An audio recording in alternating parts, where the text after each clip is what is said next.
Hi అండి. ఇంట్లో ఎక్కువ పాలు మిగిలిపోయినప్పుడు ఇలా చక్కగా పన్నీర్ ఎలా చేసుకోవాలో చూపిస్తాను, వచ్చేయండి.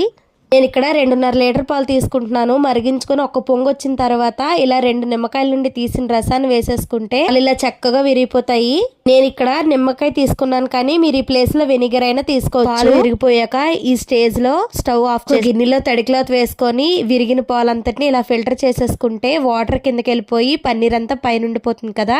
దీని మీద చల్లటి నీళ్ళు పోసేసి గట్టిగా క్లాత్ ని పిండేసుకొని క్లాత్ లో పన్నీర్ ని ఇలా గట్టిగా చుట్టేసి పైన ఏమైనా బరువు పెట్టుకోవాలి. ఒక 15 నిమిషాల తర్వాత బరువు తీసేసి ఒకసారి క్లాత్ ఇప్పి చూసుకుంటే చూసారా పన్నీర్ రెడీ అయిపోయినట్టు. నేను తీసుకున్న 2.5 లీటర్ల పాలకి దగ్గర 150 గ్రామ్స్ పైన పన్నీర్. ఇదే పన్నీర్ బయట కొనుక్కుంటే 200 అలా ఉంటుంది.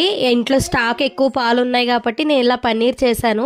మీరు ఎప్పుడైనా ఇలా చేశారా? మీకు ఈ వీడియో ఎలా అనిపించిందో కామెంట్ సెక్షన్ లో కామెంట్ చేయండి. అలానే మన ఛానల్ ని లైక్ చేసి సబ్స్క్రైబ్ చేసుకోండి. By by.